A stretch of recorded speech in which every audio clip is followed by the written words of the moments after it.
Everyone, welcome back to my channel. So student, आज की class में मैं आपको क्लास 7 का chapter number 11 exponent and powers की एक्सरसाइज 11.2 का क्वेश्चन नंबर 2 कराने लगी हूँ। तो चलिए स्टूडेंट, क्वेश्चन नंबर 2 को करना स्टार्ट करते हैं। सो स्टूडेंट, क्वेश्चन नंबर 2 के मैंने फर्स्ट से लेकर 7 पार्ट तक मैंने लास्ट क्लास में मैंने करा दिया है, लास्ट की 2 क्लास में मैंने इसको करा दिया है। तो आज मैं इसका क्वेश्चन नंबर 2 का 8th पार्ट कराने लगी हूँ। तो चलिए स्टूडेंट, क्वेश्चन को करना स्टार्ट करते हैं। क्वेश्चन नंबर 2 क्या कह रहा है? Simplify and express each of the following in exponential form. It means ये जो क्वेश्चंस है इन्हें हमें किस फॉर्म में करना है? एक्सपोनेंशियल फॉर्म में से हमने फाइंड करना है। तो चलिए स्टूडेंट, क्वेश्चन करना स्टार्ट करते हैं। सो इसका 8th पार्ट क्या कह रहा है? 3 raised of the power of 0 plus 2 raised of the power of 0 multiply by 5 raised of the power of 0. It means जिस तरह से आप जानते हो किसी भी नंबर की अगर रेज ऑफ द पावर 0 होती है, किसी की भी एक्सपोनेंट 0 होती है, उसको हम क्या मानते हैं? 1. इट मीन इसकी पावर 0 है तो इसको भी हम 1 मानेंगे, एंड इसकी भी पावर 0 है, इसको भी हम 1 मानेंगे। मल्टीप्लाई बाय इस नंबर की भी पावर भी हमारी 0 है तो इसको भी हम 1 मानेंगे। सो 1 and 1 1 और 1 को प्लस करेंगे 2 multiply by 1। So answer is 2 1 जा 2। Okay student, similar 9th part हम करेंगे। 2 raised of the power of 8 multiply by a raised of the power of 5 divided by 4 raised of the power of 3 multiply by a raised of the power of 3. So student, इसमें हम पहले देखेंगे कि इनमें से किन नंबरों का हमारा फैक्टर निकल सकता है।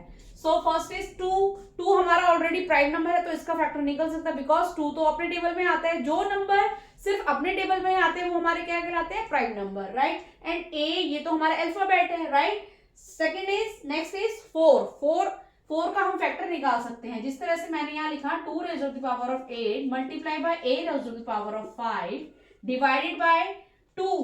जिस तरह से मैं 2 का एलसीएम निकालूंगी, सॉरी 4 का एलसीएम निकालूंगी, 2 2 जा 4 एंड 2 1 जा 2। सो बेस हमारी 2 होएगी एंड कितने टाइम्स है 2? 2 टाइम्स 2 है, राइट। एंड इसकी पावर हमारी क्या है? 3। So power 2 raised of the power of 2 और उसकी भी पावर 3 जो हमें गिवन है, multiply by a raised of the power of 3। So 2 raised of the power of 8 multiply by a raised of the power of 5 divided by 2 को 3 से हम क्या कर देंगे? मल्टीप्लाई कर देंगे। 2 3 जा 6 multiply by a raised of the power of 3। Okay student.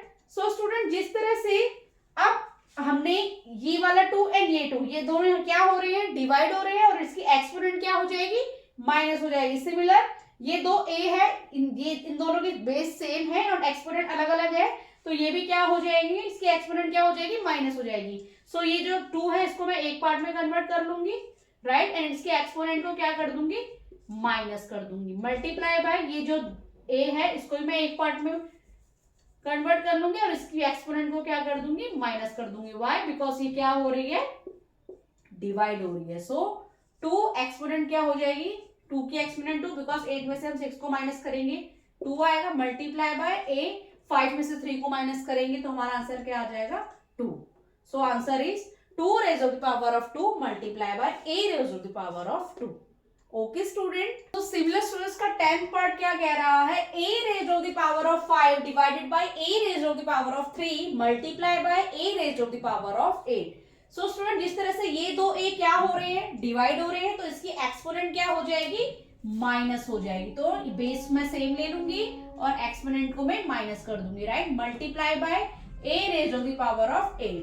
So a 5 में से 3 को मैं माइनस करूंगी, सो answer is 2, right. Multiply by a raised of the power of 8। अब स्टूडेंट ये क्या, दोनों बेस सेम है, एक्सपोनेंट अलग अलग है और क्या हो रहे हैं? मल्टीप्लाई हो रहा है, तो इसकी एक्सपोनेंट क्या हो जाएगी? प्लस हो जाएगी, right. So answer is a raised of the power of 10। Okay student, similar इसका 11 पार्ट करेंगे हम। 4 raised of the power of 5 multiply by a raised of the power of 8 b raised of the power of 3 divided by 4 raised of the power of 5 multiply by a raised of the power of 5 and b raised of the power of 2। So student, जिस तरह से ये दोनों 4 common है, सो ये दोनों divide हो रहे हैं, राइट। सो इसको हम एक पार्ट में ले लेंगे और इसकी एक्सपोनेंट माइनस हो जाएगी। मल्टीप्लाई बाय जिस तरह से ये दोनों a है इसको मैं एक पार्ट में ले लूंगी और इसकी एक्सपोनेंट को मैं माइनस कर दूंगी। 8 - 5 मल्टीप्लाई बाय जिस तरह से ये दो b है कि बेस सेम है तो b को मैं एक में कन्वर्ट कर दूंगी और 3 को 2 से मैं क्या कर दूंगी, माइनस कर दूंगी। वाई? बिकॉज ये क्या हो रहे हैं, डिवाइड हो रहे हैं, राइट।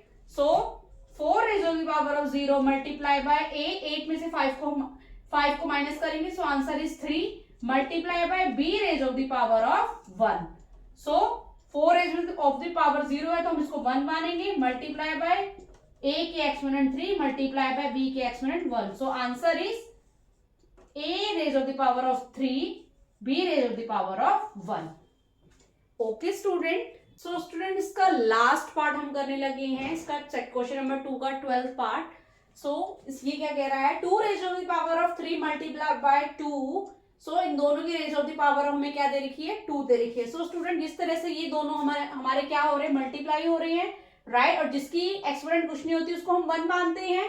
सो इसके बेस को मैं 1 में कन्वर्ट कर लूंगी और इसकी एक्सपोनेंट को क्या कर दूंगी, प्लस कर दूंगी। वाई? बिकॉज ये क्या हो रही है, मल्टीप्लाई हो रही है, और ये 2 को मैं अलग से यहाँ पे लिख दूंगी, right. So 2 raise of the power of 3 को 1 से मैं प्लस करूंगी 4, एंड इसकी भी raise of the power of 2 जो हमें गिवन है। सो आंसर इज 2। 4 को मैं 2 से क्या कर दूंगी, मल्टीप्लाई कर दूंगी। वाई? बिकॉज क्या है ये, power to power. So 4 2s are 8। So answer is 2 raise of the power of 8। Okay student, so hope so student आपको मेरे द्वारा बताया गया ये सोल्यूशन समझ में आया हो, तो प्लीज मेरे चैनल को लाइक शेयर एंड सब्सक्राइब करना। मिलती हूँ मैं आपको नेक्स्ट वीडियो नेक्स्ट सोल्यूशन के साथ, तब तक के लिए टाटा बाय बाय।